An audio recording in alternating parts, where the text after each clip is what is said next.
లో ఉండే మా తమ్ముళ్ళు మా చెల్లెళ్ళు కూడా చాలామంది మరి పార్టీ ఉండాలా ఖచ్చితంగా తెలంగాణకు శ్రీరామ రక్ష అంటే కేసీఆర్ నాయకత్వం అని చెప్పి బలంగా నమ్మి వాలంటీర్లుగా పనిచేస్తున్న తమ్ముళ్లకు చెల్లెళ్లకు సోషల్ మీడియా సైనికులకు క్షేత్రస్థాయిలో ప్రతిరోజు కాంగ్రెస్తో తలపడుతున్న మా కార్యకర్తలకు కేసులకు వెరవకుండా ఇవాళ సింహాల్లాగా పోరాడుతున్న మా నాయకులందరికీ పేరు పేరున హృదయపూర్వకంగా ధన్యవాదాలు తెలియజేస్తూ మరొక 4 ఏళ్లు ఈ పోరాటాన్ని ఇంకా ఉధృతంగా తీసుకుపోదామనే ఒక కేసీఆర్ గారి సూచన కేసీఆర్ గారి భావన కూడా మీకు తెలియజేస్తూ మరి ఏడాది పాలనలో ఏమున్నది గర్వకారణం అంటే రాష్ట్రం ఇవాళ నిజంగా చూస్తే రేవంత్ రెడ్డి ప్రభుత్వం వచ్చిన తర్వాత 1,00,000 కోట్ల అప్పులు కొత్తాయి.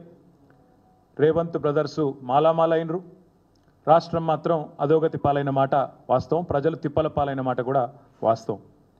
తెలంగాణ ప్రజలకు ఈరోజు రేవంత్ రెడ్డి పాలన కాంగ్రెస్ సర్కారు పాలన అంటే గుర్తొచ్చేది ఒకవైపు 1,00,000 కోట్ల అప్పులు, మరొక వైపు వారు చేసిన దారుణ ఘాతకాలు తప్పులు. సంవత్సరం నిండింది.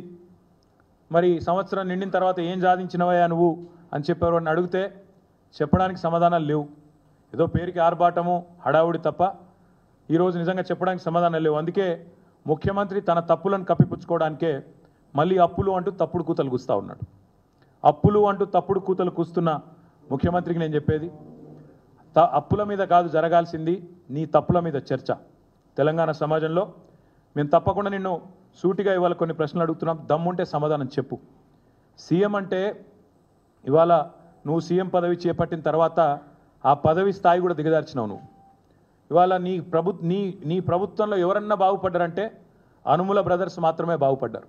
నీ ప్రభుత్వంలో ఎవరికన్నా ఏమైనా లాభం జరిగింది అంటే కేవలం అనుముల రేవంత్ రెడ్డి, అనుముల తిరుపతి రెడ్డి, అనుముల జగదీష్ రెడ్డి, అనుముల కొండల్ రెడ్డి, అనుముల కృష్ణారెడ్డి ఇంకా మిగతా బ్రదర్స్కి మాత్రమే లాభం జరిగింది. హైలైట్ ఏంటంటే రాష్ట్రానికే 1,000 కోట్ల స్థాయిలో పెట్టుబడి ఇచ్చే స్థాయికి అనుముల కుటుంబం చేరిందని చెప్పి వాళ్ళ ప్రజలు అనుకుంటున్న మాట వాస్తవం.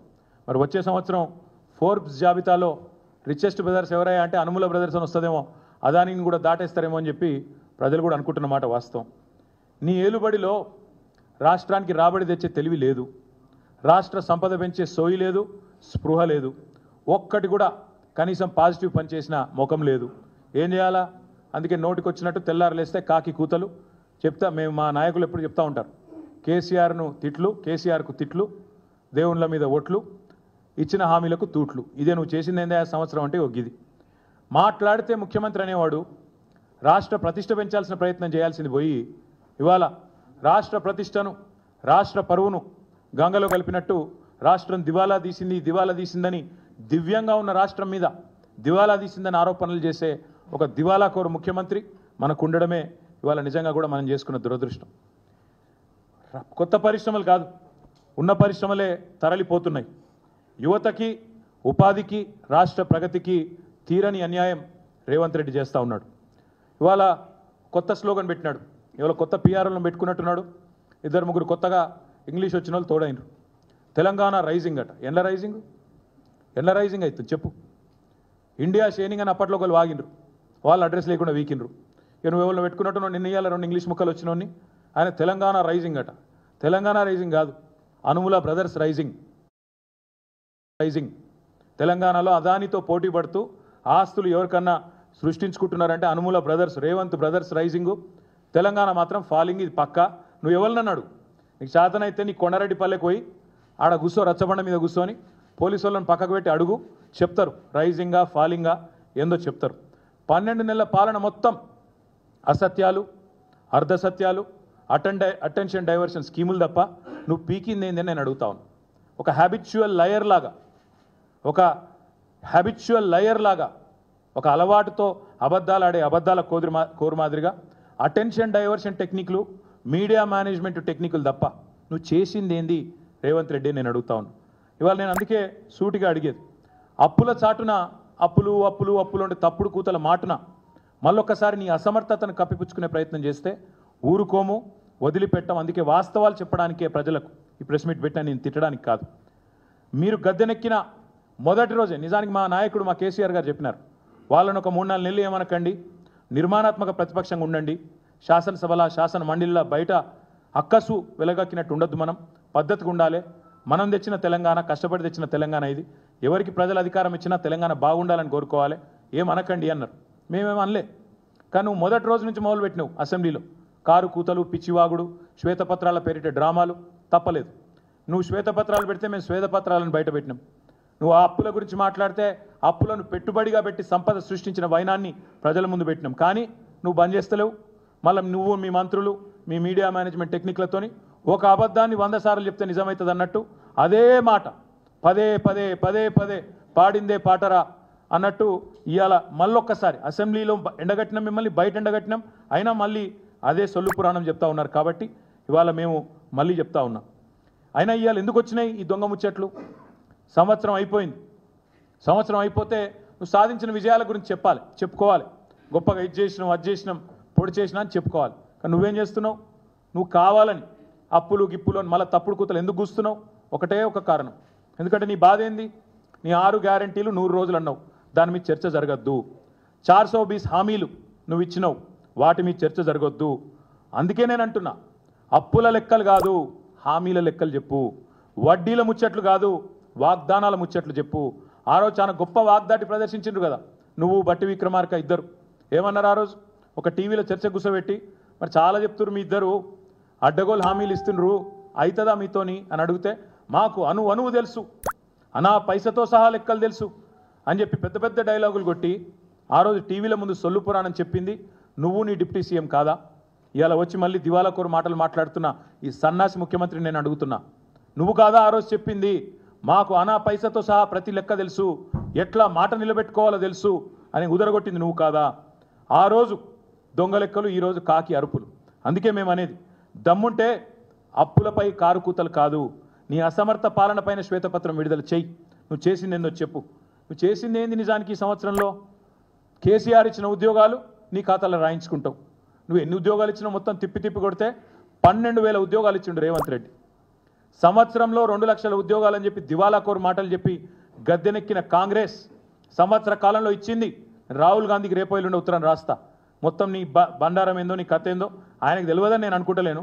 కానీ తెలిసినా తెలియనట్టు యాక్టింగ్ చేస్తున్నాడు ఆయన కూడా, స్వాతిముత్యం యాక్టింగ్ చేస్తున్నాడు. కాబట్టి ఆయన బండారం, నీ బండారం బయట పెట్టాలి కాబట్టి చెప్తున్నా.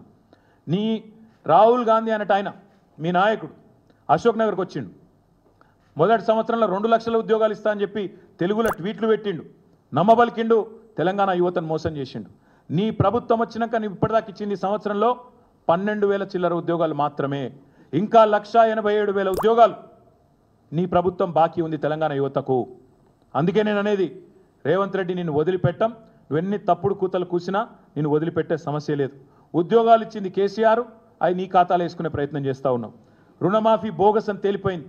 రైతులు ఏ ఊరికి పోయినా తిరుగుతూ ఉన్నారు, కాలేదు. 2 లక్షల లోపు కూడా కాలేదు. నాకు పొద్దున్నే నరేందర్ రెడ్డి అని రిటైర్డ్ టీచర్ పేద మెసేజ్ పంపిండు, సార్ నాది కానే కాలేదు, ఇది నా ఫోన్ నెంబర్, ఇది నా అకౌంట్ నెంబర్, జర మాట్లాడండి అసెంబ్లీలో అని పొద్దున్నే మెసేజ్ పంపిండు. ఒకటి కాదు, నీకు చేతనైతే దమ్ముంటే ఊరూరు అడుగు, తెప్పించుకో వివరాలు. ఎక్కడ కూడా రుణమాఫీ పాక్షికంగా అయింది తప్ప పూర్తిగా కానే కాలే. 49,500 కోట్ల కాడ మొదలైంది కథ. ఇవాళ నువ్వు 20,000 కోట్లతో ముగించినా అని చెప్తున్నావు. ఆ 20,000 కూడా పడలే, 20,000 కోట్లు కూడా పడలే. నీ బట్టి విక్రమార్క, నీ ఫైనాన్స్ మినిస్టర్ చెప్తున్న ప్రకారమే 11-12,000 కోట్లు దాటలే. ఇది వాస్తవం. రేవంత్ రెడ్డి తెలుసుకో. అందరిని, ప్రజలను, రైతులను పిచ్చోళ్ళని చేసినట్టు మాట్లాడు బంద్ చేయి. డబ్బు సంచులతో దొరికిన దొంగనే కదా, దొంగ అని అరిచినట్టు ఇవాళ మళ్ళీ ఇష్టం వచ్చినట్టు మాట్లాడుతూ ఉన్నాడు. ఒకవైపు విజయోత్సవాలట. ఎందుకు విజయోత్సవాలు? రైతుల ఆత్మహత్యలు పెరిగినందుక, ఆగిపోయిన నేత కార్మికుల ఆత్మహత్యలు తిరిగి ప్రారంభమైనందుక, లేదా 48 మంది గురుకులాల్లో చచ్చిపోయే పరిస్థితులు కల్పించినందుక, లేదా 50 మంది పైచిలకు ఆటో డ్రైవర్లు ఆత్మహత్యలు చేసుకునే పరిస్థితిని వారికి తీసుకొచ్చినందుక, ఇచ్చిన మాట తప్పినందుక, లేదా మొత్తం రాష్ట్రాన్ని అతలాకుతలం చేసినందుక, దేనికి? అందుకే మేము అనేది, తెలంగాణలో మళ్ళీ ప్రభుత్వ హత్యలు ప్రారంభమైనాయి. ప్రభుత్వ హత్యలు అంటున్నా నేను, నీ మాట నేనే వాడుతున్నా, నువ్వే అను గతంలో. ఉద్దేశపూర్వక క్రిమినల్ నెగ్లిజెన్స్ వల్ల ఎవరు మరణించినా అది ప్రభుత్వ హత్యనే అని ఆనాడు ప్రతిపక్షంలో ఉండి మీరే చెప్పిండ్రు. అందుకే నేను అంటున్నా, ఇవాళ చనిపోయిన గురుకుల పిల్లలు ప్రభుత్వ హత్యలే, మొన్న చనిపోయిన శైలజది ప్రభుత్వ హత్యనే, చనిపోయిన ఆటో డ్రైవర్లన్నీ ప్రభుత్వ హత్యలే, చనిపోయిన రైతులై ప్రభుత్వ హత్యలే, బలవన్మరణానికి పాల్పడ్డ ఆత్మహత్యలు చేసుకున్న నేత కార్మికులై ఖచ్చితంగా ప్రభుత్వ హత్యలే. అందుకే తెలంగాణలో మళ్ళీ ప్రభుత్వ హత్యల పరంపర ప్రారంభమైంది అంటున్నా. మేము గురుకులాల్లో ఉన్న పిల్లలను ఎవరెస్ట్ ఎక్కించినాం, నువ్వు వాళ్ళని పాడెక్కిస్తా ఉన్నావు. ఇంతకంటే నీచం ఇంకోటి ఉంటుందా? ఇంతకంటే నీచమైన ప్రభుత్వం ఇంకోటి ఉంటుందా? కనీసం పిల్లలకు బువ్వ చక్కగా పెట్టలేక మా ఆర్ఎస్ ప్రవీణ్ కుమార్ మీద ఏడుపులు, ఆయన కుట్ర చేసినట, నేను కుట్ర చేసినమాట. సిగ్గన్నా ఉండాలా కనీసం మాట్లాడడానికి. ఇదో ప్రభుత్వం, మీదో బతుకు. మేము ఇవాళ మీ ముందు మీతో పాటు మొత్తం రాష్ట్ర ప్రజల ముందు కొన్ని విషయాలు స్పష్టంగా చెప్పదలుచుకున్నాం. ఇవాళ రేవంత్ రెడ్డి గారి దిక్కుమాలిన ప్రభుత్వం చెప్తున్న దివాలాకోరు మాటలకు ఇవి సమాధానాలు. ఆర్బీఐ లెక్కలు, సోషియో ఎకనామిక్ సర్వే లెక్కలు ఇవి నాయిగావు. మేము 10 ఏళ్లలో ఏం చేసినాం అంటాడు. తెలంగాణ 10 ఏళ్లలో కేసీఆర్ ఏం చేసిండు? ఈ సన్నాసి మాటలు మాట్లాడేది. మేము దివ్యమైన తెలంగాణగా మేము మార్చినాం, లెక్కలతో సహా నేను చెప్తా. 10 ఏళ్ల ప్రస్థానంలో స్వరాష్ట్రంగా మారడమే కాదు, అసలు వీళ్ళకు పరిపాలన వస్తుందా, తెలంగాణలోకి అంత సీనుందా అని మాట్లాడిన వాళ్ళందరూ నోర్లు ముయించే విధంగా ప్రగతి శిఖరాలను అందుకున్నది తెలంగాణ కేసీఆర్ గారి నాయకత్వంలో. విఫల రాష్ట్రం అవుతుందని చెప్పి పిల్లి శాపాలు పెట్టిన సన్నాసుల నోర్లు ముయించే విధంగా అద్భుత విజయ తీరాలను చేరుకున్నది Telangana. Most successful state in ఇండియాగా ఆనాడు తీర్చిదిద్దింది కేసీఆర్ గారి నాయకత్వం. ఈరోజు కూడా కాకపోతే నీకు అది ఇముడతలేదు. కేసీఆర్కి మంచి పేరు వస్తే, తెలంగాణకు మంచి పేరు వస్తే, తెలంగాణకు మంచి పేరు వచ్చినా కేసీఆర్కే వస్తుందని చెప్పి ఇవాళ ఇప్పటికి కూడా అదే తప్పుడు కూతలు కూస్తూ ఉన్నాం. కేవలం మీ పరిపాలన యొక్క వైఫల్యాలను, మీ చాతగాంతనాన్ని కప్పిపుచ్చుకోవడానికే చిల్లర మాటలు. నేను 3 విషయాలు మీ ముందు చెప్తా ఉన్నా. Socio economic survey, reserve bank of India లెక్కలు, ఇతర ఆర్థిక అభివృద్ధి సూచికలు. ముందుగా డెవలప్మెంట్ ఎక్స్పెండిచర్, ఇది నా లెక్క కాదు, సోషియో ఎకనామిక్ సర్వే చెప్పింది, తెలంగాణ ప్రభుత్వమే ప్రచురించిన లెక్క, పోయిన సంవత్సరం ప్రచురించిన లెక్క. దీని ప్రకారం డెవలప్మెంట్ ఎక్స్పెండిచర్ అంటే అభివృద్ధి పనుల మీద పెట్టే వ్యయం రూపాయి ఉంటే ఎంత? తెలంగాణలో మేము చేసిన మొత్తం నికర ఖర్చులో 10 ఏళ్లలో అభివృద్ధి కోసం పెట్టిన ఖర్చు 74%, 74% is development expenditure. This is the highest in the country for any state. ఇది మూర్ఖులకు, ఇక్కడ ఉండే సన్నాసులకు, కాంగ్రెస్ సన్నాసులకు తెలియకపోతే మేము చేయగలిగింది చదువుకోవాలి. మా లెక్క కాదు, సోషియో ఎకనామిక్ సర్వే లెక్క. ఇది చదువుకోండి, కాపీ లేదంటే నేను పంపిస్తా. 100 రూపాయలు ఖర్చు పెడితే 74 రూపాయలు డెవలప్మెంట్ మీద ఖర్చు పెడితే దాన్ని తప్పులు మాట్లాడితే ఏమనాలి మిమ్మల్ని నేను? అదేవిధంగా committed expenditure as percentage of revenue receipts అంటే రాష్ట్రానికి వచ్చే ఆదాయంలో ఉద్యోగుల జీతభత్యాలు, అప్పులు, పెన్షన్లు ఇవన్నీ తీసేస్తే ఎంత మిగులుతుంది అని చెప్పే లెక్క. దాని ప్రకారం తెలంగాణకు వచ్చిన ప్రతి రూపాయి ఆదాయంలో జీతాలకు, భత్యాలకు, పెన్షన్లకు, వడ్డీలకు పోయేది కేవలం 47 పైసలు. మిగతా 53 పైసలు బ్రహ్మాండంగా మీకు అభివృద్ధి కోసం అందుబాటులో ఉంది. దేశంలో అతి తక్కువ కమిటెడ్ ఎక్స్పెండిచర్ ఉన్న రాష్ట్రాలలో తెలంగాణ ఒకటి. ఇది అక్షర సత్యం. ఇది not my report, socio economic survey. 47 పైసలు పోతే ఇంకా 53 పైసలు మిగులుతాయి కదా, అందుబాటులో ఉన్నాయి కదా, చేతనైతే ఖర్చు పెట్టచ్చు కదా. ఆ తెలివి లేదు. నోరు బారేసుకోవడం, పనికిమాలిన కారు కూతలు కోయడం, నోరు బారేసుకోవడం, పనికిమాలిన కారు కూతలు కోయడం, ఇంకా మళ్ళీ మీదికెళ్ళి చిల్లర మాటలు. మాకు ఉన్నదంతా వడ్డీలు కడుతుంది పోతుంది, జీతాలకే పోతుంది, పెన్షన్లకే పోతుంది, అది కూడా మీకు తెలవాలి. దయచేసి నేను పత్రికా మిత్రులను కూడా కోరుతా ఉన్నా. వాళ్ళు ఏ సొల్లు పడితే ఆ సొల్లు వాగితే మీరు అదో బైబిల్లో స్క్రిప్చర్ అన్నట్టు లేకపోతే ఇంకోటి అన్నట్టు మీరు రాయడం చాలా దారుణం. యాజ్ ఇట్ ఈస్ ప్రచురించడం, ఫ్యాక్ట్ చెక్ చేయకుండా చాలా దారుణం. దయచేసి నేను చెప్పేదానిలో కూడా తప్పుంటే ప్లీజ్ ఫ్యాక్ట్ చెక్. వాళ్ళు చెప్పేదానిలో తప్పున్నా ఫ్యాక్ట్ చెక్ చేయండి. ఆపోజిషన్ చెప్పేదైనా, గవర్నమెంట్ చెప్పేదైనా అవి వేదాలు కాదు, అవేం బైబిల్ సూక్తులు కాదు, అవేంలో ఖురాన్లోనో లేకపోతే ఇంకో దానిలోనో రాసిన గొప్ప విషయాలు కాదు. అందుకే మేము చెప్పేది, అసలు ఈ ముఖ్యమంత్రికి కానీ ఈ క్యాబినెట్ కానీ కనీస పరిజ్ఞానం, కనీస అవగాహన లేదు. వాళ్ళు మాకు అప్పజెప్పిపోయిన నాడు రాష్ట్రాన్ని 2014లో ఆనాడు అప్పజెప్పిపోయిన నాడు రెవెన్యూ సర్ప్లస్ 369 కోట్లు, 369 crores. ఈరోజు 2023లో డిసెంబర్లో మేము వీళ్ళకి అప్పజెప్పిపోయిన నాడు రెవెన్యూ సర్ప్లస్ 5,944 crores. 5,944 crores అంటే 16 రెట్లు ఎక్కువ సర్ప్లస్తో మీకు అప్పజెప్పి వచ్చినాం మేము. రెవెన్యూ సర్ప్లస్ అంటే ఏంది అసలు? Revenue receipts minus revenue expenditure. Revenue receipts అంటే ఏంది? రాష్ట్రం యొక్క సొంత ఆదాయం, కేంద్రం మీద గ్రాంట్స్ మీద ఆధారపడకుండా రాష్ట్రం యొక్క సొంత ఆదాయం ఏదైతే ఉంటుందో దాన్ని రెవెన్యూ రిసీట్స్ అంటారు. అంటే దబ్బన మోడీకి కోపం వచ్చింది, రూపాయి ఇయ్యడనుకో, రూపాయి కూడా ఇయ్యడనుకో, మరి అప్పుడు రాష్ట్రం మిగుల్లో ఉంటుందా లేక లోట్లో ఉంటుందా అనేది పాయింట్. మోడీకి కోపం వచ్చి కేంద్రం నుంచి మనకు రావాల్సిన పైసా ఒక్కటి రాకపోయినా, లేదా డెవల్యూషన్ కూడా మనకు రాజ్యాంగబద్ధంగా రావాల్సింది రాకపోయినా, తెలంగాణ యొక్క పరిస్థితి ఏంటంటే ఆర్థిక పరిస్థితి మేము వదిలిపెట్టిపోయినాడు, మేము దిగిపోయినాడు. రెవెన్యూ రెసీట్స్ పరంగా చూస్తే అగ్రభాగాన భారతదేశంలో ఉన్నాం, టాప్ సెకండ్ ప్లేస్లో ఉన్నాం. Revenue receipts minus revenue expenditure, అంటే రెవెన్యూ ఎక్స్పెండిచర్ అంటే ఏంటిది? శాలరీ, ఉద్యోగుల జీతభత్యాలు, డిఏలు, వాళ్ళకిచ్చే ఇంక్రిమెంట్లు, అదేవిధంగా పెన్షనర్ల పెన్షన్లు, అన్నిటికన్నా ముఖ్యంగా రాష్ట్రం చేసిన అప్పులకు, రాష్ట్రానికి ఉన్న అప్పులకు కట్టే వడ్డీతో సహా ఇవన్నీ, అండ్ సబ్సిడీలు, ఇవన్నీ తీసేసినాక కూడా రెవెన్యూ రిసీట్లకు వెళ్ళి రెవెన్యూ ఎక్స్పెండిచర్ తీసేసినాక మేము దిగిపోయినాడు 5,944 కోట్ల రెవెన్యూ సర్ప్లస్తో అప్పచెప్పినాం. అందుకే నేను అనేది, ఇప్పటి నుంచి ఎవరైనా తప్పుడు కూతలు కూస్తే మేమేదో వాళ్ళు కనీసం వడ్డీలు కట్టలేక అప్పుల పాలైపోయి జీతాలు ఇవ్వలేక అంటే, అయితే మీకు బడ్జెట్లో ఏం పెట్టినో అదన్నా తెలియదు, మీరు పెట్టిన బడ్జెట్లో ఏముందో మీకే తెలియదు. మీ రెవెన్యూ మంత్రి పెట్టింది ఇప్పుడు లెక్క, నేను చెప్పింది కాదు. మీ ఫైనాన్స్ మినిస్టర్ పెట్టిన లెక్క ఇది, డిప్యూటీ సీఎం పెట్టిన లెక్క. మొన్న బడ్జెట్లో 5,944 crore అన్ని ఖర్చులు పోను, రాష్ట్ర సొంత రెవెన్యూ, సొంత ఆదాయం మైనస్ జీతాలు, భత్యాలు, వడ్డీలు, సబ్సిడీలు పోతే మిగులు ఉంది అని చెప్తా ఉన్నారు. మరి మీరు ఎందుకు ఈ తప్పుడు కూతలు కూస్తున్నారు? నేను ఇంకొక మాట ఇక్కడ చెప్తా ఉన్నా, ఎంత గోబెల్స్ మాటలు అంటే, ఇంత పెద్ద ఎత్తున సర్ప్లస్తో అప్పచెప్పిపోతే చిల్లర మాటలు. 7 లక్షల కోట్ల అప్పులు, ఈ 7 లక్షల కోట్ల అప్పులు అనే దానికంటే ఇంక అంతకంటే పెద్ద అబద్ధం ఇంకోటి లేదు. నిజానికి అబద్ధానికి అంగిలాగు దొరికితే ఇప్పుడు అనుముల రేవంత్ రెడ్డి అవుతాడు, అబద్ధానికి అంగిలాగు దొడిగితే అనుముల రేవంత్ రెడ్డి అవుతాడు. గింత చిల్లరనా? ఒక ముఖ్యమంత్రి అంటాడు కేసీఆర్కు 1000 ఎకరాల ఫామ్ హౌస్ ఉందట. నువ్వు ముఖ్యమంత్రివా లేకపోతే రియల్ ఎస్టేట్ బ్రోకర్వా? నాకు తెలియక అడుగుతా. 1000 ఎకరాల ఫామ్ హౌస్ ఉందా కేసీఆర్కి? నీ దగ్గరనే ఉంది కదా మొత్తం రెవెన్యూ రికార్డ్స్, బయట పెట్టు. కేసీఆర్కు 1000 ఎకరాల ఫామ్ హౌస్ ఉంటే నీకు రాసిస్తాం, చలో నిజంగానే ఉంటే చూపెట్టు, బయట పెట్టు. సిగ్గు శరం ఏమైనా అనుకుంటారేమో అనే ఇంగితం ఏది లేదు. ఏది పడుతుంది ఉర్రాలే, మీడియా మేనేజ్ చేయాలి, నా డబ్బాలో వచ్చినట్టు చూసుకోవాలి, యూట్యూబ్లలో ఆన్లైన్లో చిల్లర ప్రచారాలు చేయాలి, గంతే. 7 లక్షల కోట్లు కూడా అసలుంటిదే చిల్లర ప్రచారం. మళ్ళొక్కసారి చెప్తా ఉన్నా, తెలంగాణ ప్రభుత్వం ఈరోజు మీకు ఒక మాట స్పష్టంగా చెప్పాలి ముందు, ఏ రాష్ట్రమైనా తన యొక్క ఆస్తులు అప్పులు రెండిటి పరిగణలోకి తీసుకొనే అప్పిచ్చేవాడు అప్పిస్తాడు.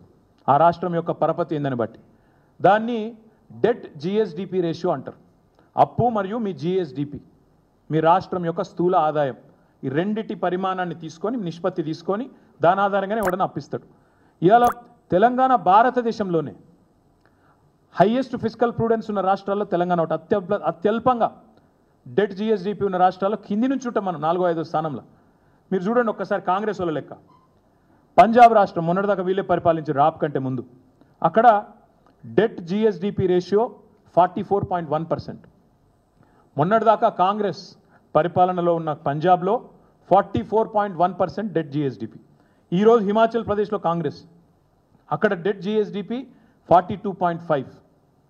రాజస్థాన్ మొన్నటిదాకా కాంగ్రెస్ 36% డెట్ జిఎస్డిపి.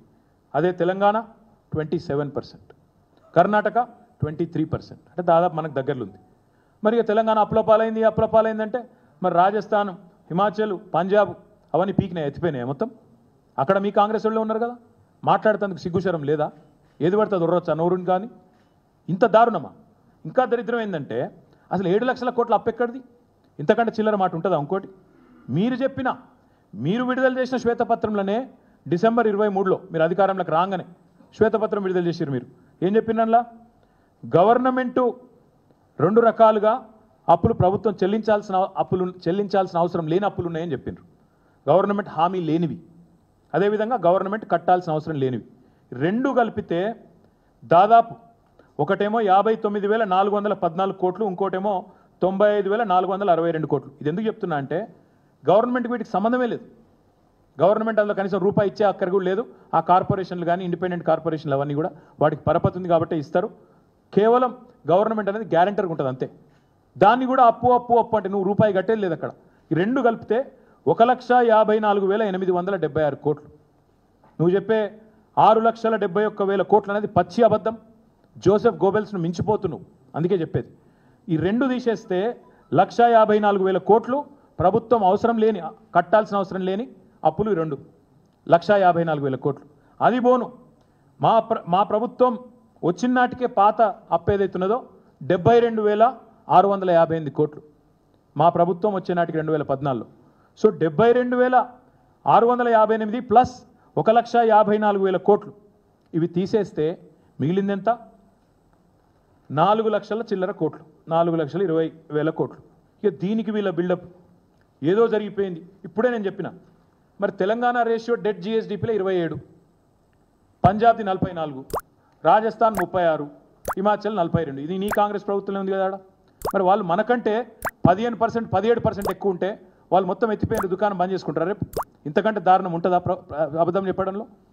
దయచేసి ముఖ్యమంత్రి అనేది అప్పుల గురించి కాదు, నీ తప్పుల గురించి ఇలా ప్రజల్లో చర్చ జరగాల్సిన అవసరం ఉంది. అప్పుల గురించి తప్పుడు కూతలు కూయడం మానేయి.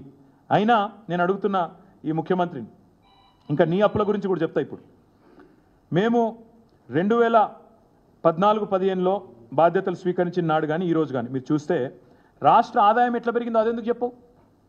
రాష్ట్రం ఆనాడు బడ్జెట్ ఏంది, ఈరోజు బడ్జెట్ ఏంది, అదెందుకు చెప్పవు నువ్వు? అది చెప్పడు, అది దాచుకోవాలి. మీరు చూడండి, ఆ రోజు పర్ క్యాపిటా ఇన్కమ్ మేము బాధ్యతలు స్వీకరించిన నాడు 2014లో తలసరి ఆదాయం రాష్ట్రంది 1,24,000, 14వ స్థానంలో ఉన్నాం. ఈరోజు 3,47,299 రూపాయలు, నంబర్ 1 స్థానంలో ఉన్నాం. మరి అదెందుకో చెప్పవు? మనసు వస్తలేదా, నోరు వస్తలేదా? అదేవిధంగా మీరు చూడండి, రాష్ట్రము ఆనాడు బడ్జెట్ ఎంత, ఈరోజు బడ్జెట్ ఎంత? 2000 మీరు ఒక ఆనాడు ఈనాడు చూస్తే ఇంకొక మాట నేను ఇక్కడ రాష్ట్రాల గురించి చెప్పినప్పుడు కేంద్రం గురించి కూడా చెప్పాలి. పంజాబ్ 44% ఉంటే డెట్ జిఎస్డిపి, హిమాచల్ 42% ఉంటే, రాజస్థాన్ 36 ఉంటే, తెలంగాణ 27% ఉంటే కేంద్రం యొక్క డెట్ జీడిపి రేషియో 56%. మరి దేశం మొత్తం కూడా దివాలా అయిపోయిందా? దేశం మొత్తం అప్పుల పాలైపోయింది. మీరు మోడీ గారు కలిసి నాశనం చేసిండ్రా? కాంగ్రెస్ వాళ్ళు, బీజేపీ వాళ్ళు మేమైతే పరిపాలించలేదు కదా దేశాన్ని. మరి ఈ రకమైన మాటలు మాట్లాడడం ఎంతవరకు సమంజసం? అదేవిధంగా మరి తెలంగాణ గత 10 ఏళ్లలో దేశానికి ఎంత కాంట్రిబ్యూట్ చేసింది ఎందుకు చెప్పు? ఆనాడు మేము అధికారంలోకి వచ్చినాడు 4% ఉండే దేశ జీడిపికి తెలంగాణ కాంట్రిబ్యూషన్. మరి ఈరోజు 5%, ఒక 1% పెరిగింది కదా దేశ జీడిపి కాంట్రిబ్యూషన్ తెలంగాణ. అదెందుకు చెప్పవు? ఆ రోజు బడ్జెట్ కేవలం 46,000 కోట్లు, సారీ రెవెన్యూ, తెలంగాణ రెవెన్యూ 46,000 కోట్లు, ఈరోజు 1,60,000 కోట్లు. మరి 4 రెట్ల రెవెన్యూ పెంచితే అది చెప్పవు. మేము జీడిపి కాంట్రిబ్యూషన్ 1% దేశానికి ఎక్కువ పెంచితే చెప్పవు. హైయెస్ట్ పర్ క్యాపిటా ఈ దేశంలో మన రాష్ట్రం అని చెప్పవు. స్టేట్ ఓన్డ్ ట్యాక్స్ రెవెన్యూస్ ఇవాళ 80% పైన ఉన్న 2వ స్థానంలో ఉన్న రాష్ట్రం భారతదేశంలో 84.2%తో. ఎస్ఓటిఆర్ స్టేట్ ఓన్ ట్యాక్స్ రెవెన్యూస్లో దేశంలో 2nd ప్లేస్లో ఉన్నాం. ఇది చెప్పవు. పర్ క్యాపిటా చెప్పవు. నో పావర్టీ ఇండెక్స్ ఇందులో 2nd ప్లేస్లో ఉన్నాం భారతదేశంలో. అది చెప్పవు. తెలంగాణ ఫిస్కల్ డెఫిసిట్ అంటే ద్రవ్యలోటు, అన్ని ఖర్చులు పోను ఎంత అనేది ఓవరాల్గా చూస్తే తెలంగాణ 14-15లో 1.9%, ఈరోజు 2.5%. కేంద్రం తంటాలు పడుతున్నది 5.1% పెట్టుకొని దాన్ని చేరడానికి తంటాలు పడుతుంది ఫిస్కల్ డెఫిసిట్ టార్గెట్. ఇంత బాగా నడుస్తుంటే దీని మీద చిల్లర మాటలు. ఇంకా దరిద్రం ఏంటంటే రేవంత్ రెడ్డి కాకి అరుపులు. ఆయన అంటాడు మొత్తం నాకు అప్పులు కడతానికే పోతున్నాయి పైసలు, నెలకు 6,500 కోట్లు కడుతున్నా అంటాడు. సిగ్గు శరం ఉంటే ముఖ్యమంత్రి, నేను చెప్పింది తప్పైతే రుజువు చేయి లేదా రాజీనామా చేయి. నువ్వు అంటున్నావు 6,500 కోట్లు కడుతున్నా అంటున్నావు, ఇది ఆర్బీఐ డాక్యుమెంట్, నాది కాదు. దీని ప్రకారం ఆర్బీఐ ప్రకారం ఇప్పటిదాకా మీ గవర్నమెంట్ వచ్చినాక 12 నెలల్లో కట్టింది కేవలం 34,730 కోట్లు, అంటే నెలకు 2,900 కోట్లు. సిగ్గుంటే, ఇజ్జత్ ఉంటే, మానం ఉంటే అయితే నన్ను తప్పన రుజువు చేసి అలా రాజీనామా చేసి పక్కకు. 6,500 కోట్లని ముఖ్యమంత్రి అవ్వద్దని చెప్పచ్చా? ఇది ఆర్బీఐ లెక్క 2,900 కోట్లు మాత్రమే అని చెప్పి. ఇంకా దారుణం చెప్తాం మీకు, ఇది ఆర్బీఐ లెక్క. ఇక కాగ్ వాళ్ళ లెక్క ఇంకా భిన్నంగా ఉంది. కాగ్ ఏం చెప్తుంది? కాగ్ లెక్క ప్రకారం ఇప్పటి వరకు ఇంట్రెస్ట్ పేమెంట్ మీద ఏప్రిల్ నుంచి అక్టోబర్ వరకు ఈ ఫిజికల్ ఇయర్లో 15,152 కోట్లు. ఈ ఆర్థిక సంవత్సరంలో ఏప్రిల్ నుంచి అక్టోబర్ దాకా అంటే నెలకు 2,164 crores. మరి మిగతా పైసలు ఎటు వీక్తున్నాయి? ఢిల్లీకి సంచులలో పోతున్నాయా? ఢిల్లీకి పోతున్నాయా లేకపోతే నీ బ్రదర్స్ జేబులోకి పోతున్నాయా? ఏడికి పోతున్నాయి చెప్పు. మరి 6,500 కోట్లు కడుతున్నాను తప్పుడు కూతలు కూస్తున్నా తప్పుడు ముఖ్యమంత్రి. ఇక్కడ ఆర్బీఐ లెక్క ప్రకారం 2,900, కాగ్ లెక్క ప్రకారం 2,164 కోట్లు. మీకు ఇస్తా చూసుకోండి. ఇంత స్పష్టంగా ఉంటే విషయం ఇవాళ తప్పుడు కూతలు ముఖ్యమంత్రి కూస్తున్నాడు. అందుకే నేను అనేది దొంగనే దొంగ అని ప్రచారం చేసినట్టు ఈ మిగతా పైసలు ఎటుపోతున్నాయి రేవంత్ రెడ్డి చెప్పాలి. ఇంకొక మాట, మేము ఉమ్మడి రాష్ట్రంలో, మేము కాదు మాకంటే ముందు 1956 నుంచి 2014 వరకు మొత్తం 2 ప్రభుత్వాలు చేసిన అప్పు 72,658 కోట్లు మొత్తం అన్ని ప్రభుత్వాలు. కానీ రేవంత్ రెడ్డి ఒకటే సంవత్సరంలో అవన్నీ దాటిపోయింది. ఒకటే సంవత్సరంలో రేవంత్ రెడ్డి గారు చేసిన అప్పు ఎంత అంటే, ఇది నా లెక్క కాదు, ఇది కూడా ఆర్బీఐ లెక్క. ఇది ఇంకా ఘోరం ఏంటంటే సెప్టెంబర్ దాకానే, సరే ఆగస్టు దాకానే ఉంది, తర్వాత దాచేసిండ్రు, బయటికి రాణిస్తలేరు వివరాలు. అప్పటికే 85,000 కోట్ల అప్పు అయింది రాష్ట్రం. ఆగస్టు వరకే 85,000 కోట్ల అప్పు, కార్పొరేషన్లు ఎఫ్ఆర్బిఎం మొత్తం తీస్తే 85,000. ఆగస్టు తర్వాత సెప్టెంబరు, అక్టోబరు, నవంబరు, ఇప్పుడు డిసెంబర్లో ఉన్నాం. గత 3 నెలలు కూడా కలిపితే మనం దాటిపోయినాం ఎప్పుడో 1,00,000 కోట్లు. అంటే 56 నుంచి 2014 వరకు ఎంతైతే అప్పు జరిగిందో అంతకంటే ఎక్కువ ఒక సంవత్సరంలో చేసిన గనుడు ఇగో రేవంత్ రెడ్డి, కాంగ్రెస్ ప్రభుత్వం. ఇది నా లెక్క కాదు, ఆర్బీఐ లెక్క, మీరు చూసుకోవచ్చు. ఎన్ని రూపాయలు తెచ్చినట్టు ఇగో టెస్కాప్కు 5,000 కోట్లు. ఇట్లా రకరకాల కార్పొరేషన్ల పేరిట, గవర్నమెంట్ల పేరిట లోన్లు తీసుకురావడమే కాకుండా, నేను ఇంకొకటి గమ్మత్ ఏంటంటే చాలా ఆశ్చర్యం, మాకు విచిత్రం అనిపించేది. మరి బడ్జెట్ లెక్కల ప్రకారమేమో, మీ లెక్కలే ప్రకారమేమో ఒకలాగుంది, కాగ్ లెక్కలు ఒకలాగున్నాయి, ఆర్బీఐ లెక్కలు ఇంకోలాగున్నాయి, నువ్వు బయట వాగే చెత్తవాగుడేమో ఇంకోలాగుంది. ప్రజలు నిజంగా ఏది నిజమని నమ్మాలి అసలు? ముఖ్యమంత్రికి కనీసం తెలుసా? లేదా కావాలని డిప్యూటీ సీఎం ఏమైనా తప్పుదోవ పట్టిస్తున్నాడా? వాళ్ళకు చక్కగా లేక ఒకళ్ళ పదవి కోసం ఒకళ్ళ కోసం ఏమన్నా ఆగమాగం అవుతుండ్రా? మరి ముఖ్యమంత్రి సమాధానం చెప్తాడా, డిప్యూటీ సీఎం సమాధానం చెప్తాడా? ఇది ఖచ్చితంగా రాష్ట్ర ప్రజలకు వివరాలు తెలియాలి. 6,500 కోట్లు నేను గడుతున్న నెలకనే తప్పుడు మాట ఏదైతున్నదో దీనికి సమాధానం తప్పకుండా ముఖ్యమంత్రి చెప్పాలి. నేను ఇంకొక ప్రశ్న కూడా అడుగుతాను ఈ ప్రభుత్వాన్ని. మేము ఆనాడు అప్పు చేస్తే దాన్ని అప్పుగా చూడలే, భవిష్యత్ మీద పెడుతున్న పెట్టుబడిగా చూసినాం, వాటితో సంపద సృష్టించినాం. కాళేశ్వరం ప్రాజెక్టు కట్టినాం, మిషన్ భగీరథ ట్యాంకులు కట్టినాం, ఇంటింటికి తాగునీరు ఇచ్చినాం, విద్యుత్ వెలుగులు రాష్ట్రం అంతా వచ్చే విధంగా ఇలా మీరు చూసినారు. గోదావరి పరివాహక ప్రాంతంలో ఇవాళ ఎర్త్క్వేక్ వచ్చింది, ఉదయం ప్రకంపనలు వచ్చినాయి. ఎందుకు కట్టాల్సి వచ్చిందండి దామెరచర్లలో విద్యుత్ ఉత్పత్తి కేంద్రం? ఎందుకంటే this is one of the reasons. ఎప్పుడైనా ఒకటే పరివాహక ప్రాంతంలో అన్ని విద్యుత్ కేంద్రాలు కడితే, దెబ్బన అక్కడేమైనా సివియర్ ఎర్త్క్వేక్ వస్తే, అన్ని విద్యుత్ ఉత్పత్తి కేంద్రాలు దెబ్బతింటే బ్యాకప్ ప్లాన్ ఉండాలన్నా వద్దా? ఒక గందుకే దామెరచర్ల కట్టినాం. మాకు ఆ విజన్ ఉంది. ఆనాడు విద్యుత్ శాఖ మంత్రిగా జగదీష్ రెడ్డి గారు, ముఖ్యమంత్రిగా కేసీఆర్ గారు తీసుకున్న నిర్ణయం 4,000 పైచిల్కు మెగావాట్ల అల్ట్రా మెగా పవర్ ప్రాజెక్ట్ కట్టాలనే దామెరచర్లో తీసుకున్న నిర్ణయం సహేతుకం, సరైనది అని ఇవాళ మా నిర్ణయం కరెక్ట్ అని చెప్పి ప్రకృతి కూడా చెప్తా ఉన్నది. ఇంత సిగ్గుమాలిన వాళ్ళు దామెరచర్లు ఎందుకు కడతారు, దాని వెనుక కథ ఏంది అని చిల్లర మాటలు మాట్లాడిన లేకి మంత్రులకు కూడా నేను చెప్పే సమాధానం ఇవాళ ఎర్త్క్వేక్ ఏదైతే వచ్చిందో మొత్తం గోదావరి పరివాహక ప్రాంతంలో వచ్చింది. అది 5 వచ్చింది రిక్టర్ స్కేల్ మీద. ఎక్కువ వచ్చింటే మొత్తం విద్యుత్ కేంద్రాలు బంద్ అయిపోయింటే ఇప్పటికి రాష్ట్రం మొత్తం చీకట్లు ఉండకపోతుండేనా? ఒక గందుకే కట్టినాం దామరచర్లలా. గందుకే డీసెంట్రలైజ్ చేయాలి, గందుకే సెంట్రలైజ్ చేయొద్దు. ఇది కామన్ సెన్సు మీకు లేదు. మేమేం చేయాలి దానికి? మేము బ్రిడ్జిలు కట్టినాం, రోడ్లు కట్టినాం, ఫ్లైఓవర్లు కట్టినాం, అండర్ పాస్లు కట్టినాం, టీ హబ్బులు కట్టినాం, టీ వర్క్స్ కట్టినాం, జిల్లాకు ఐటీ సెంటర్లు కట్టినాం. నేను అడుగుతున్నా రేవంత్ రెడ్డి, 1,00,000 కోట్ల అప్పు దాటినావు, నువ్వు కట్టింది ఒక్కటి చూపెట్టు. నువ్వు కట్టింది ఒక్క ఇటుక ఎక్కనన్నా ఉన్నాయి గూలగొట్టుడు తప్ప పీకింది ఏంది? నువ్వు పేదల ఇండ్లు హైదరాబాద్లో మూసీ కాడ గులగొడుతీవి, సున్నం చెరువు కాడ గులగొడుతీవి, హైడ్రా పేరు మీద బీభత్సం చేస్తేవి. ఒక్క మంచి పని, ఒక్క ఇటుక ఎక్కడన్నా? మేము తీసుకొచ్చిన కంపెనీలకు రిబ్బన్ కటింగ్ చేసి పోజులు కొట్టుడు కాదు. మేము కోకాకోలా తెస్తే నేను ఆడవై ఈ మొగోడు ఏదో పెద్ద పోజులు కొట్టినట్టు ఇట్లా పట్టుకోయిందో ఇట్లా. నువ్వు పీకిందేముందల్లా? కాళేశ్వరం నీళ్లు తెచ్చింది మేము, కోకాకోలా తెచ్చింది మేము. నువ్వు రిబ్బన్ కటింగ్లకు మాత్రం పనికొచ్చే పనికి మాలిన ముఖ్యమంత్రివి. దానికి కూడా పెద్ద పోజు. ఒక రోడ్ వేసినావా? ఒక బ్రిడ్జ్ కట్టినావా? ఒక్క ప్రాజెక్టు కట్టినావా? ఒక ప్రాజెక్టు ఇటుక పెట్టినావా? మరి ఏడవైనాయి పైసలు? 1,00,000 కోట్లు ఏడవైనాయి. ఇప్పుడు నువ్వు చెప్పిన అప్పుల లెక్క తప్పని చూపెట్టినా, నువ్వు కట్టే మిత్తి లెక్క తప్పని చూపెట్టినా, మరి మిగతా పైసలు ఎక్కడ పోయినాయి చెప్పాలి. బ్రదర్స్ జేబులకు పోతున్నాయా? రాహుల్ దగ్గర పోతున్నాయా? ఢిల్లీకి పోతున్నాయా? శ్వేతపత్రం విడుదల చేయాలి. ఏ ప్రాజెక్టు కట్టకుండానే, ఏ ఒక్క హామీ నెరవేర్చకుండానే ఒక్క ముసలాయనకు, ఒక్క ముసలమ్మకు పెన్షన్ పెంచినవా? అసలు 2 నెలలు ఎగ్గొట్టినావు సిగ్గు లేకుండా. అయినా మళ్ళీ 1,00,000 కోట్లు అప్పు చేసినావు. పోనీ ఒక్క ఆడపిల్ల పెళ్లికి తులం బంగారం ఇచ్చినవా? అయినా సిగ్గు లేకుండా 1,00,000 కోట్లు అప్పు చేసినావు. ఒక్క రైతుకు రైతు భరోసా ఇచ్చినవా? ఒక్క ఖమ్మం జిల్లా పోయి నరికితివి 17,500 రూపాయలు ఇస్తున్నా అంటివి. ఒక్కల ఖాతాలో పడ్డాయా? చూపెడతావా? సిగ్గు లేకుండా ఇన్ని అబద్ధాలు చెప్పి 1,00,000 కోట్లు అప్పు చేసి మళ్ళా తప్పుడు కూతలు.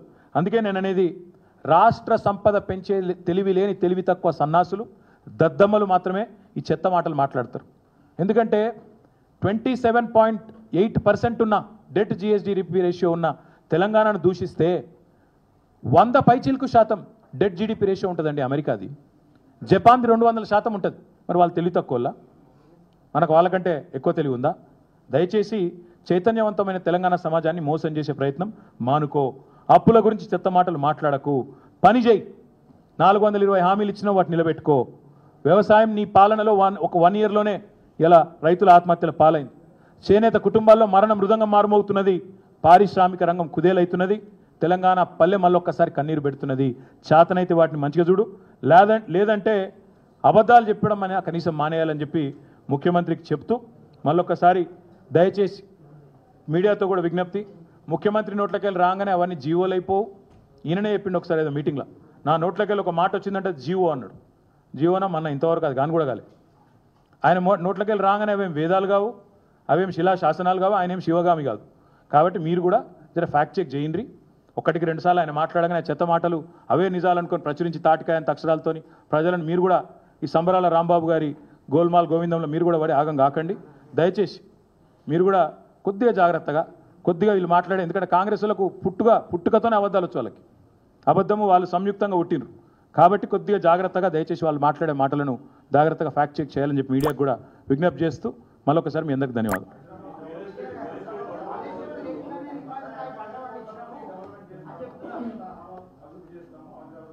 ఉన్నది జడగొట్టకపోతే చాలు, ఉన్నది నాశనం చేసి ఉన్నాయన్ని గులగొట్టి హైదరాబాద్లో ఇవాళ రెవెన్యూ దివాలా తీసి ఫ్రీ వాటర్ ఇచ్చినాం మేము 20,000 లీటర్ల దాకా, దాన్ని నాశనం చేసిండు. ఒక్కటి చెప్పండి హైదరాబాద్లో నేను చేసిన పని ఒక్క ఇటుకెక్కనైనా వేర్చిండా? ఇప్పుడు మేము కట్టిన డబుల్ బెడ్రూమ్ ఇల్లు, మేము ఇచ్చిన ఉద్యోగాలకు ఈయన పత్రాలు ఇస్తాడు, మేము తెచ్చిన కంపెనీలకు కటింగ్లు చేస్తాడు, రిబ్బన్ కటింగ్లు. 1 ఇయర్లో ఏం చేసిండు కొత్త పని ఒకటి చెప్పండి నాకు, హైదరాబాద్లో కానీ బయట కానీ ఎక్కడ? ఒక్కరు అడగండి బ్రదర్. దేని స్పందన? మరి 2014 ముందు కాంగ్రెస్ అనే దరిద్రం ఉండే కదా, శనేశ్వరం ఉండే కదా, అప్పుడు ఎందుకు వండలే? కాళేశ్వరం లేకుండా వండే మాట వాస్తవం అయితే 2014 ముందు ఈ పీకుడు గాలందరూ ఎక్కడ పోయినరు? అప్పుడు ఎందుకు లేవు పంటలు? అప్పుడు ఏడదచ్చిరు మరి? అప్పుడు ఉండేగా శ్రీపాద ఎల్లంపల్లి, అప్పుడు కూడా ఉండేగా, మరి అప్పుడు ఎందుకు వండలే పంటలు? కాదు, అప్పుడు ఎందుకు వండలే? మరి దీనికి సమాధానం చెప్తాడా ముఖ్యమంత్రి? అంటే మాట్లాడడం ఏదైనా మాట్లాడచ్చు బ్రదర్, నోరు ఉంది కదా, రాసే మీడియా ఉంది కదా, మేనేజ్మెంట్ చేస్తున్నాం కదా, ఏదైనా మాట్లాడచ్చు. కానీ వాస్తవం ఏంది? 2014 తర్వాత రాష్ట్రంలో రైతుల ముఖ చిత్రం మారిన మాట వాస్తవం, వ్యవసాయ విస్తరణ జరిగిన మాట వాస్తవం, కేసీఆర్ రైతు బంధు పెట్టిన మాట వాస్తవం, రైతు బీమా ఇచ్చి ధీమా నింపిన మాట వాస్తవం, తద్వారా అల్టిమేట్గా ఇవాళ టైంకి ఎరువులు విత్తనాలు తెచ్చిపెట్టిన మాట వాస్తవం, మొత్తం నీళ్లు వస్తాయని ఒక ధీమా ఇచ్చిన మాట వాస్తవం, టైలెండ్ ప్రాంతాలకు కూడా నిజంగా చెప్తున్నా ఒక పాలేరు మాదిరిగా పనిచేసి ముఖ్యమంత్రి స్వయంగా ఆయన నీళ్లు ఆఖరి మడిదాకా అందినాయా చూసుకున్న మాట వాస్తవం. అందుకే ఇలా పంటల విస్తరణ పెరిగింది. వీళ్ళు, నేను ఒక మాట అంటే నాకు ఎంత గమ్మత్ అనిపించిందంటే, నిన్న చూస్తే సన్నాలకు బోనస్ ఇచ్చినవని సన్నాసి మాటలు మాట్లాడుతుండు. ఇచ్చిన బోనస్ 25 కోట్లు, ఎగ్గొట్టింది 7,600 కోట్లు. ఎవడన్నా మెడకామి తలకాయ ఉన్నోడు మాట్లాడతారా బ్రదర్? నేను ఏదో పొడిచినా అని సిగ్గుశరం ఉందా మాట్లాడి? కనీసం పక్కనున్న వాళ్ళని చెప్పారా పెద్దోళ్ళు? తుమ్మల నాగేశ్వరరావు గారు లాంటి పెద్దోళ్ళు పిచ్చి మాటలు మాట్లాడకని ఎట్లా ఇంత అన్యాయంగా మాట్లాడితే? నేనెందుకు బ్రదర్, ఒక్క రిక్వెస్ట్, మీరు ఇక్కడికి వెళ్ళి సీదా ఆ గొట్టాలు తీసుకొని వనరి, మీరు మొత్తం బిల్డర్లను అడుగురి, ఏ గొట్టాలో మైకులు ఏదో ఒకటి మీ ఇష్టం నా మైకులు మీ ఇష్టం అనే మైక్రోఫోన్లు చిన్న ఏమేమి వచ్చినాయి కొత్తగా, అవన్నీ పట్టుకొని వనరి, ఎవరినన్నా అడుగురి మార్కెట్లో. పోనీ మీరందరూ కూడా ఆన్లైన్లో చిన్న ప్లాట్లలో పెట్టుబడి పెట్టే ఉంటారు. మీరు రేవంత్ రెడ్డి అంత స్థితిమంతులు కాకపోవచ్చు, కానీ కొన్ని ప్లాట్లలో మీరు కూడా పెట్టుబడి పెట్టే ఉంటారు. పడ్డాయా లేవా నన్ను అడుగకురి, నాకు చెప్పకుండా మీ మనస్సాక్షిని అడగండి. నేను మళ్ళదే చెప్తున్నా బ్రదర్, మళ్ళదే చెప్తున్నా. ఎంత పెరిగి ఇప్పుడు అబద్ధాలు అప్పుల గురించే గిన్ని చిల్లర మాటలు మాట్లాడినోడు, ఉన్నాయి లేనట్టు లేని ఉన్నట్టు చెప్పినోడు ఏదైనా చెప్తాడు, ఏముంది నోరే కాదు. మీరు రాష్ట్రంలో మీరు ఉండనే ఉన్నారు, దాన్ని ఫ్యాక్ట్ చెక్ చేయరు. చెక్ చేయండి. నిజంగా ఆయన చెప్పిన మాటలు వాస్తవం ఉంటే ఎందుకు దాస్తున్నావు? మరి వివరాలు ఎందుకు? ఆర్బీఐ డాక్యుమెంట్స్ ఎందుకు బయట పెడతలేవు? రికార్డ్స్లు ఎందుకు వస్తలేవు బయటికి? మేము అడిగిన ఒక్కటి ఆర్టీఐలో రాదు బయటికి. ఏదో మొత్తం సమాచార శూన్యం సృష్టించే ప్రయత్నం చేస్తున్నాడు. ఎందుకు? మీడియా కన్నా ఇస్తున్నా కనీసం సమాచారం? గురుకులాల్లోకి మా పిల్లలు పోతుంటే ఎందుకు ఆపుతున్నారండి? టీఆర్ఎస్ విద్యార్థి విభాగం నాయకులు పోతుంటే ఎందుకు ఆపుతున్నారు? ఏం తప్పు లేకపోతే భయం ఎందుకు? ఎందుకంటే ఈ ప్రభుత్వానికి దడబట్టుకుంది. వాస్తవాలు బయటికి వస్తే మీడియా రాయకపోయినా సోషల్ మీడియా ఉంది కాబట్టి భయం. ఎస్,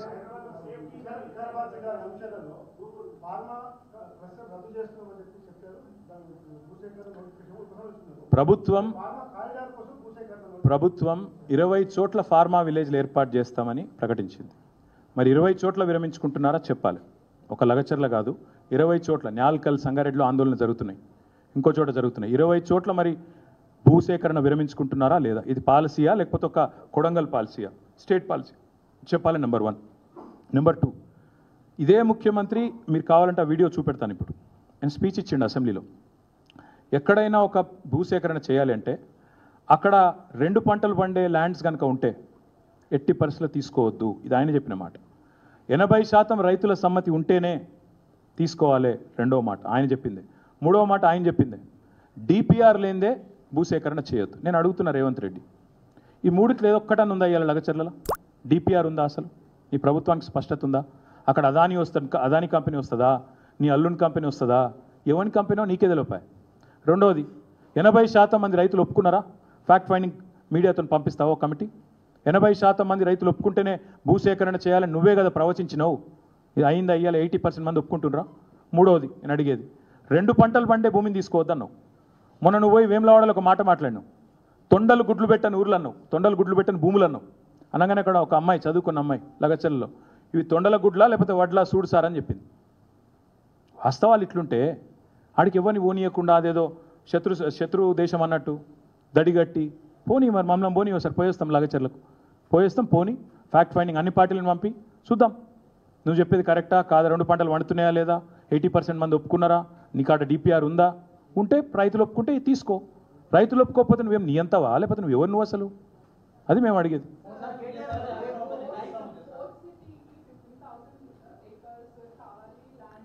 ఉన్న సిటీని చెడగొట్టకపోతే చాలమ్మా, ఉన్న సిటీని నాశనం చేయకపోతే చాలు.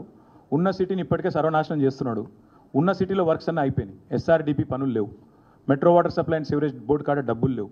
నేను మున్సిపల్ మంత్రిగా పనిచేసిన కాబట్టి అందులో ఉండే అధికారులు అప్పుడో ఇప్పుడు ప్రేమపూర్వకంగా ఏమో కలిస్తే చెప్తుంటారు, సార్ మొత్తం ఈయన పట్టించుకుంటలేడు, టైం ఇస్తలేడు, నాశనం చేస్తాం. ఉన్న సిటీని నాశనం చేయకపోతే చాలు ఈ మహానుభావుడు. ఎందుకంటే ఇట్లా కొత్త సిటీలు కడతాం చేస్తామంటే సిటీస్ ఆర్ నాట్ బిల్ట్.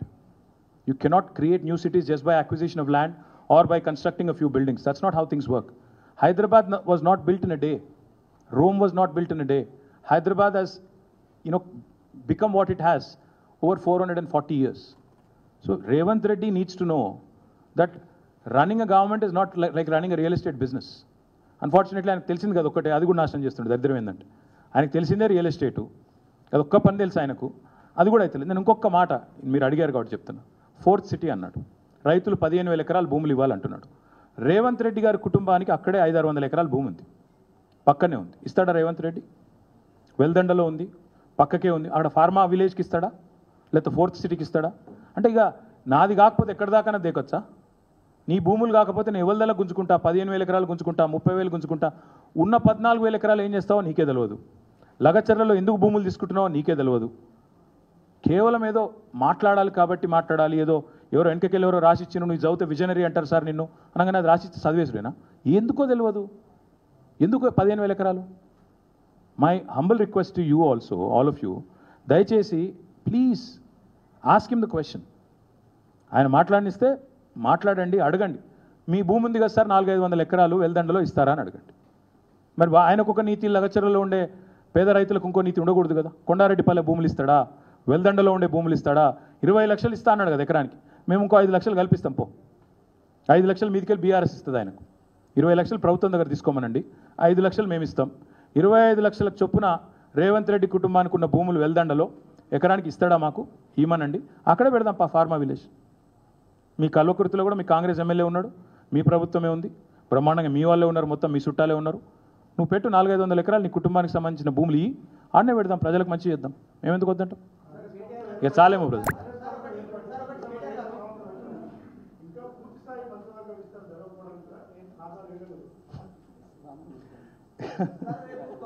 అంటే అక్కడ కొంతమంది మంత్రులు మరి వాళ్ళు ఇప్పటికే చెప్తున్నారు ఏదో బాంబులు వెళ్తాయి అది ఇదని. మరి క్యాబినెట్ కింద అయితే కింద బాంబులు వెళ్తాయో, క్యాబినెట్ విస్తరణ అయితే ఏమవుతుందో తెలియదు. కానీ ఇది ఒకటి మాత్రం పక్కా, ఈ ముఖ్యమంత్రికి ఢిల్లీలో పలుకుబడి లేదు, పరపతి లేదు, బిల్డప్ బాబాయ్ అంతా ఇక్కడనే ఉన్నాడు, పైన మాత్రం ఎవడు దేక్తలేడు అంతది. ఇది ఒక ఉదాహరణ. ఎందుకంటే సంవత్సరం పాటు 6 మంత్రులు ఖాళీగా ఉంటాయండి. నాకు అర్థం కాదు, ఇంత ఘోరమా? కనీసం విద్యాశాఖకు మంత్రి లేడు, హోంశాఖకు మంత్రి లేడు, సంక్షేమ శాఖ మంత్రి లేడు, ఇంత అగాధం విడిచిపెడతారు. ఇక మున్సిపల్ శాఖకు ఆయనే ఉన్నాడు, ఎందుకున్నాడో కూడా మీకు తెలుసు, నాకు తెలుసు. Thank you. ఇందాక చెప్పిన బ్రదర్, ఇందాక చెప్పిన మళ్ళీ చెప్తున్నా, ఈయన ఎన్ని పిచ్చి కూతలు కూస్తే